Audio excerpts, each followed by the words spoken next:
எல்லாருக்கும் வணக்கங்க. இந்த பதிவில் நம்ம பார்க்கக்கூடியது துலா ராசியில் பிறந்த நண்பர்களுடைய வாழ்க்கையிலையும் வாழ்வாதாரத்திலையும் வரக்கூடிய ஜனவரி மாதத்தில் இந்த பிரபஞ்சம் எந்த மாதிரியான மாற்றங்களை தரப்போகுதுன்றது பற்றி தானுங்க வேதகால முறையில் ஆதாரபூர்வமாக இந்த பதிவில் நம்ம பார்க்க போகிறோம். ஜனவரி மாதம் பிறக்கப்படக்கூடியது ஜனவரி மாதம் 1ஆம் தேதி புதன்கிழமை அதிகாலை துலா ராசியாதிபதி சுக்கிர பகவானுடைய சாரம்னா நட்சத்திரம், பூராடம் நட்சத்திரத்தில் சந்திரனும் சூரியனும் சேர்ந்து இருக்கும் பொழுது தான் இந்த மாதம் பிறக்கப்படுது. 2025 வருடமே அப்போ தான் பிறக்கப்படுது. 2025 வருடத்தின் முதல் மாதமான ஜனவரி மாதம் துலா ராசியில் பிறந்தவங்களுக்கு சாதகமாக இருக்குமா அல்லது பாதகமாக இருக்குமா? பொதுவாக சம்பாதிக்கிறதுன்றது எல்லாராலையும் முடிஞ்ச ஒரு விஷயம். சம்பாதிக்கிறது எல்லாராலையும் முடியும், ஆனால் சாதிக்கிறது அப்படி இல்லை. ஒரு சிலரால் தான் முடியுது, ஒரு சில நேரத்தில் தான் அதுவும் சாத்தியமாகுது. இப்போ துலா ராசியில் பிறந்த நண்பர்களுக்கு இது சம்பாதிக்கிறதுக்கான நேரமா இல்லை சாதிக்கிறதுக்கான நேரமா? துலா ராசியாதிபதி துலா ராசிக்கு 5வது பாவகத்தில், 5வது பாவகம்னா பூர்வ புண்ணிய ஸ்தானத்தில் 5வது பாவகத்துக்கு அதிபதியோடு சேர்ந்து அவிட்டம் நட்சத்திரம் துலா ராசிக்கு குடும்பஸ்தானாதிபதி, துலா ராசிக்கு திருமண ஸ்தானாதிபதி செவ்வாவுடைய சாரத்தில் சுக்கிரன் இருந்து செவ்வாவுடைய பார்வையும் வாங்குறாரு. செவ்வாய் உங்களுடைய ராசிக்கு 10வது பாவகத்தில் இருந்து 4வது பார்வையாக உங்கள் ராசியை பார்க்குறார். தனஸ்தானாதிபதி, குடும்பஸ்தானாதிபதி, வாக்குஸ்தானாதிபதி, உடலஸ்தானாதிபதின்னு சொல்லக்கூடிய செவ்வாய், திருமணஸ்தானாதிபதின்னு சொல்லக்கூடிய செவ்வாய் துலா ராசிக்கு 10வது பாவகத்தில் இருந்து 4வது பார்வையாக உங்கள் ராசியை பார்க்குறார். துலா ராசியை பார்க்குறார், சிறப்பான நேரம். அதுபோக துலா ராசியாதிபதி இருக்கக்கூடிய இடம், துலா ராசிக்கு 5வது இடம், செவ்வாய் இருக்கிறதுக்கு 8வது இடம். அப்போ துலா ராசியாதிபதி சுக்கிரன் அவிட்டம் நட்சத்திரம் 3வது பாதத்தில் 303 டிகிரியில் இருக்கார். அவரையும் செவ்வாய் பார்க்குறார். கழுத்து பிடிக்கிற அளவுக்கு கடன் பிரச்சனை இருக்குதுங்க, பணப்பிரச்சனை இருக்குதுங்க, இருக்கலாமா ஏதாவது செஞ்சுக்கிடலாமான்ற மனநிலையில் நான் இருந்துக்கிட்டு இருக்கிறேன் அப்படின்னு வருத்தப்படுறவங்களா நீங்கள் இருந்தால் கூட இந்த ஜனவரி மாதத்தில் உங்கள் பிரச்சனை சரியாக போகுது. ஒரு விஷயம் புரிஞ்சுக்கோங்க, கை நிறைய 4 காசு பணம் வச்சுருக்கிறேனுங்க, கடனை கட்ட முடியலைங்க அப்படின்னு சொல்கிறவங்களையும் நம்ம பார்த்துருக்கோம். தேவைக்கு மேலே என்கிட்ட காசு பணம் இருக்குதுங்க, சொந்த வீடு வாசல் என்னால் வாங்க முடியலைங்க அப்படின்னு சொல்கிறவங்களையும் நம்ம பார்த்துருக்கோம். 10 காசு இல்லைங்க, சொந்த வீட்டில் இருக்கிறேனுங்க, எவங்கிட்டையும் 10 ரூபாய் வாங்கக்கூடிய அவசியம் எனக்கு இல்லைங்க அப்படின்னு சொல்லக்கூடியவங்களையும் நம்ம பார்த்துருக்கோம். நேர காலங்கள் மட்டும் சாதகமாக இருந்ததுன்னு வச்சுக்கோங்களேன், யார் எங்கே வைக்கணுமோ அங்கே வச்சுட்டு போயிடும் இந்த பிரபஞ்சம். துலா ராசியில் பிறந்தவங்க குடுக்கல் வாங்கலில் சிரமப்பட்டு, பொருளாதார ரீதியாக சிரமப்பட்டு, மன அழுத்தத்தில் இருக்கக்கூடியவங்களாக நீங்கள் இருந்தால் ஜனவரி மாதம் 1ஆம் தேதியிலிருந்து ஜனவரி மாதம் 10ஆம் தேதிக்குள்ளார ஏதாவது ஒரு வகையில் இந்த பிரபஞ்சம் உங்களுக்கான பாதையை காட்டிடும். ஆதாரம் என்னன்னு சொன்னீங்கன்னா சொல்கிறேனுங்க. துலா ராசிக்கு மட்டுமே லாபஸ்தானாதிபதி சூரிய பகவான், வேறு எந்த ராசிக்குமே அந்த மாதிரி ஒரு கொடுப்பனை இல்லைங்க. ஒவ்வொருத்தருக்கும் ஒவ்வொரு பதவியில் இந்த சூரிய பகவான் வருவார். அப்போது துலா ராசிக்காரங்களுக்கு சூரியன் என்னவா வருவாருன்னா லாபஸ்தானாதிபதியாக வருவார். அப்போது உங்கள் ராசிநாதன் சொல்லக்கூடிய சுக்கிரன் என்ன பண்ணுறாருன்னா, செவ்வாவுடைய பார்வை எப்படி வாங்குறீங்க, செவ்வாவுடைய நட்சத்திரம் எப்படி நீங்கள் இந்த ராசிநாதன் சுக்கிரன் வாங்குறீங்களோ அந்த மாதிரி லாபஸ்தானத்தை சுக்கிரன் பார்க்குறாரு. லாபஸ்தானாதிபதின்னு சொல்லக்கூடிய சூரியனுக்கு சுக்கிரன் நட்சத்திரம் கொடுக்குறார் மாத தொடக்கத்திலேயே, ஜனவரி மாதம் தொடக்கத்திலேயே. அப்போது சுக்கிரனுடைய நட்சத்திரத்தில் இருக்கக்கூடிய லாபஸ்தானாதிபதின்னு சொல்லக்கூடிய சூரியன் 10 நாள் ஜனவரி 10ஆம் தேதி வரைக்கும் பூராடம் நட்சத்திரத்தில் தான் இருக்க போகிறாரு சூரியன். அப்போ சுக்கிரன் சூரியனுடைய வீட்டையும் பார்க்குறது அதிர்ஷ்டம். அதுபோக சூரியனுக்கு நட்சத்திரமும் கொடுத்துருக்கிறது அதிர்ஷ்டம். இது எல்லாத்த விட குரு பகவானுடைய பார்வை உங்களுடைய ராசிநாதனான வீடு ரிஷபத்தில் இருந்து ரோகிணி நட்சத்திரம் தொழில் ஸ்தானாதிபதி சாரத்தில் இருந்து உங்கள் ராசிக்கு 2வது பாவகத்தை பார்க்குறதும் அதிர்ஷ்டம். பொருளாதாரத்தில் இருக்கிற பிரச்சனை சரியாகிறதுக்கு எத்தனை ஆதாரம் சொல்லி இருக்கிறேனுங்க. பறக்க பறக்க பாடுபட்டு பாட்டுக்கு தகுந்த பலன் இல்லை. மாடு பால் கறக்கிறதுக்கும் பூனை குடிக்கிறதுக்கும் கரெக்டாக இருக்குது. இந்த மாதிரி எத்தனை தத்துவம் சொல்லியிருந்தாலும் எத்தனை விதத்தில் நீங்கள் மனசு தேத்திக்கிட்டு இருந்தால் கூட ஜனவரி மாதம் தொடக்கத்திலேயே உங்களுக்கு நல்லது நடக்க போகுது. அனுபவித்து சொல்லுங்கள். ஆராய்ஞ்சு நான் சொல்லியிருக்கேன். நீங்கள் ஆனந்தப்படணுன்றதுக்காக சொல்லலை, ஆதாரபூர்வமாக இந்த விளக்கம் உங்களுக்கு சொல்லியிருக்கிறேனுங்க. அனுபவித்து சொல்லுங்கள். இது நடக்கும்.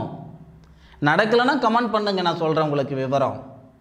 அதுபோக சூரிய பகவான் லாபஸ்தானாதிபதியாக வரக்கூடியவர் ஒரு கட்டத்தில் உங்களுடைய ராசிக்கு 4வது பாவகத்திலையும் வரப்போகிறார். இதில் அதை விட இன்னொரு பெரிய ஒரு ஆச்சரியம் ஒன்று இருக்குதுங்க. என்ன ஆச்சரியம்னா, துலா ராசிக்கு 9வது பாவகத்துக்கு அதிபதியாக வரக்கூடியவர் புதன், 12வது பாவகத்துக்கு அதிபதியாக வரக்கூடியவர் புதன். அந்த புதன் துளாராசிக்கு 2வது பாவகத்தில் 4 நாள், துளாராசிக்கு 3வது பாவகத்தில் 20 நாள், துளாராசிக்கு 3வது பாவகத்தில் 7 நாள் சூரிய பகவானோட சேர்ந்து புதன் வருவார். அப்போது ஜனவரி மாதம் 4ஆம் தேதியிலிருந்து ஜனவரி மாதம் 14ஆம் தேதி வரைக்கும் 3வது பாவகத்தில் புதனாதித்ய யோகம். இதனால் அண்ணன் தம்பிகளுக்குள்ளே இருக்கிற கருத்து வேறுபாடு நீங்க போகுது. போகாத இடத்துக்கு போனன்னு பேர் வந்துருச்சு, சரியாக போகுது. செய்யாத தப்புக்கு செஞ்சன்னு பேர் வந்துருச்சு, நீங்க போகுது. வாங்காத பணத்துக்கு இந்த நிமிஷம் வரைக்கும் வட்டி கட்டிகிட்டு இருக்கிறேன் சார், இதுக்கு என்ன சொல்கிறீங்க, இதெல்லாம் சரியாக போகுது. ஐயா, சந்தர்ப்பம் இருந்தால் தான் நிறைய பேர் சொல்லி நம்ம கேள்விப்பட்டிருக்கோம். சச்சின் டெண்டுல்கர்னு சொல்லுவாங்க. சந்தர்ப்பம் இருந்தால், சான்ஸ் இருந்தால் தான். நமக்கான சந்தர்ப்பத்தை இந்த பிரபஞ்சம் கொடுக்கும்போது அது சரியான முறையில் பயன்படுத்திக்கிறது தானே புத்திசாலித்தனம். நமக்கு சாதகமான நேரம் வருமா இல்லை பாதகமான நேரம் வருமானு பார்த்துக்கிறது தான் ஜோதிடம். ஜோதிடம் அப்படின்னா வெளிச்சம் இருக்கக்கூடிய இடம், ஜோதி இடம். அப்போது துளாராசி நண்பர்களுக்கு இது மிக சிறந்த ஒரு தருணம், அருமையான நேர காலங்கள். இந்த பிரபஞ்சம் யாரையும் கையை பிடிச்சிட்டு வம்படியாக கூட்டிகிட்டு போகாது. இதுதான் என் பாதைன்னு யாராவது ஒருத்தர் மூலமாக உங்களுக்கு தெரியப்படுத்தும். அந்த பாதையில் நீங்கள் தாங்க போய்கிடணும். அலற குழந்தைக்கு தான் பால் கிடைக்கும், அழாத குழந்தைக்கே பால் கிடைக்க போகிறதில்லை. இந்த நேரம் உங்களுக்கான நேரம் அப்படின்ட்டு வரக்கூடிய ஜனவரி மாதம் 4 தேதிக்கு மேலே முயற்சி பண்ணுங்க, நல்லது நடக்கும். இன்னைக்கு பெரிய நிறுவனமாக இருக்கிறது எல்லாமே ஒரு காலகட்டத்தில் ஆரம்பத்திலிருந்து 1லிருந்து தான் மேலே வந்திருப்பாங்க. எடுத்த உடனே யாருமே 100க்கு வந்திருக்க மாட்டாங்க. அப்பனால நல்லா இருக்கேன், தாத்தனால் நல்லா இருக்கிறேன், மாமன் மச்சான் சொந்தம் பந்தம் அண்ணன் தம்பி அக்கா தங்கச்சி மாமன் மச்சால நான் நல்லா இருக்கிறேன், மேலுக்கு வந்தேன்னு யாராலையும் சொல்ல முடியாதுங்க இந்த துளாராசியில் பிறந்தவங்க. அது என்ன நேரமோ, துளாராசியில் பிறந்தா தன்னை சார்ந்தவங்களையும் அவங்க தான் பார்த்துக்கிடணும், அவங்களுடைய வாழ்வாதாரத்தையும் அவங்க தான் தேடிக்கிடணும். இப்படி தான் அந்த துளாராசியில் இருக்கிறவங்க அதிகமாக இருக்காங்க. அப்பாவால் மேலுக்கு வந்தேன், அண்ணனால் மேலுக்கு வந்தேன், தாத்தனால் மேலுக்கு வந்தேன், இருக்க தான் செய்கிறாங்க. ஆனால் அந்தளவுக்கு சொல்ல முடியாது, விரல் விட்டு என்ற அளவுக்கு தான் இருக்கும். 4ஆம் தேதியிலிருந்து 14ஆம் தேதி வரைக்கும் புதனாதித்ய யோகம் இருக்குது. சொந்தத்தில் இருக்கிற சங்கடங்களெல்லாம் நீக்கிக்கலாம். அண்ணன் தம்பிகளுக்குள்ளே இருக்கிற கருத்து வேறுபாடு, அக்கா தங்கைக்குள்ளே இருக்கிற கருத்து வேறுபாடு, சாதிசனத்துக்குள்ளே இருக்கிற கருத்து வேறுபாடு, சொந்தம் பந்தத்துக்குள்ளே இருக்கிற கருத்து வேறுபாடு, இதெல்லாம் சரி செஞ்சுக்கிடலாம். அருமையான நேரம். ஏன் கணவன் மனைவிக்குள்ளே இருக்கிற கருத்து வேறுபாடு கூட சரி பண்ணிக்கிடலாங்க. எந்த நேரத்தில்? ஜனவரி 4 தேதியிலிருந்து 14 தேதி வரை. அதுபோக 14ஆம் தேதிக்கு மேலே துலா ராசிக்கு 11வது பாவகத்துக்கு அதிபதி, லாபத்துக்கு அதிபதி, லாபஸ்தானாதிபதியுடைய சுய நட்சத்திரத்தில், உத்திராடம் நட்சத்திரம்னு சொல்லக்கூடிய முதல் கடவுள் விநாயகர் அவதரித்த நட்சத்திரத்தில் துலா ராசிக்கு 4வது பாவகத்தில் குரு பகவானுடைய பார்வை வாங்குறாரு. யாரு? லாபஸ்தானாதிபதி, தனகாரகன் அப்படின்னு சொல்லக்கூடியது குருவை இல்லையா? குரு நம்ம ராசிக்கு நல்லவரா கெட்டவரானா நம்ம ராசிநாதனுக்கு பரம பகையானவர்.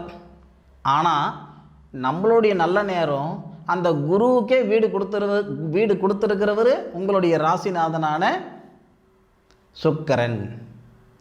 அப்போது ஜனவரி மாதம் 14 தேதிக்கு மேலே நம்ம ராசிநாதன் சுக்கிரன் இருப்பார் இல்லையா, ராகுடைய சாரத்தில் இருப்பார்.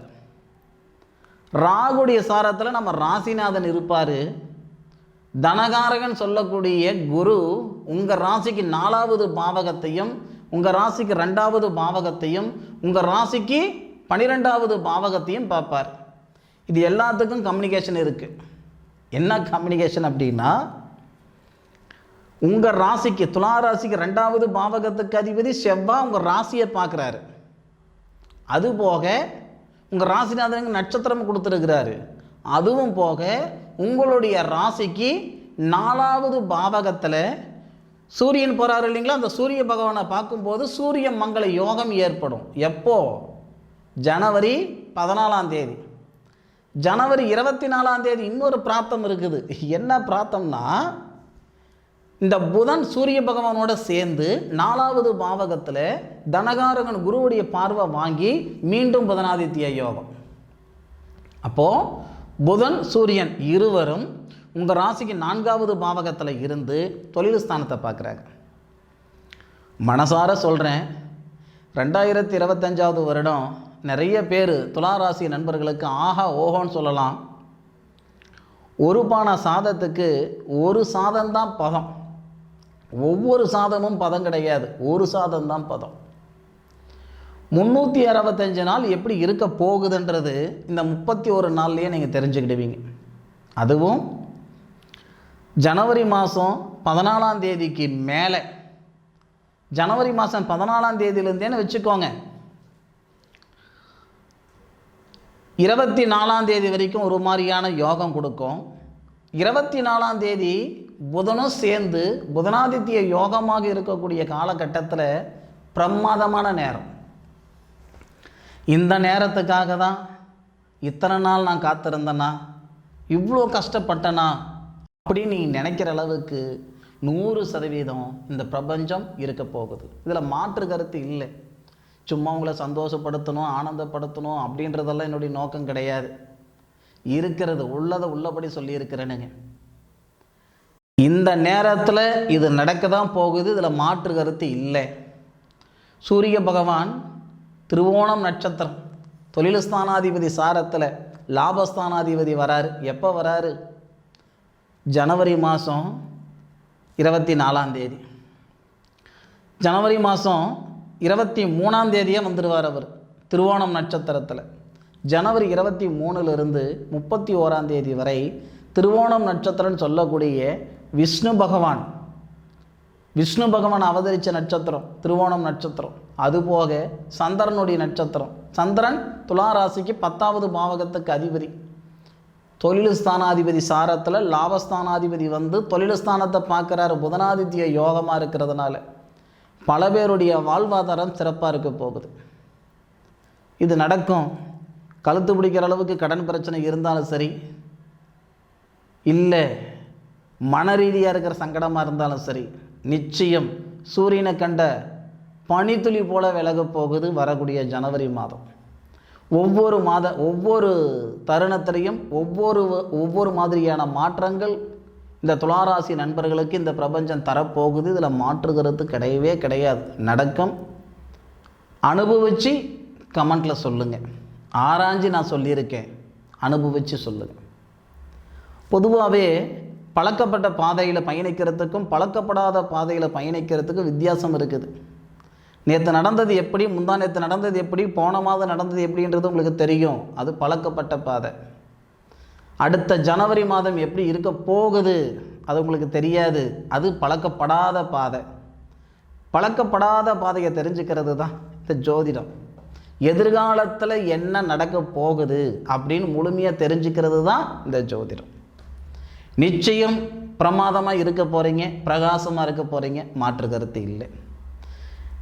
இந்த பதிவு துளாராசியில் பிறந்தவங்களுக்கு பயனுள்ள பதிவாக இருக்கும் அப்படின்னு நான் மனசார நம்புகிறேன். மீண்டும் அடுத்த ஒரு அற்புதமான தருணத்தில் உங்கள் அனைவரையும் சந்திக்கும் வரை உங்களிடமிருந்து விடைபெறுவது உங்கள் வீட்டு ஜோதிட நண்பனான மா காளிதாஸ் மணிகண்டன். திருச்சிற்றம்பலம். வாழ்க வையகம், வாழ்க வளமுடன்.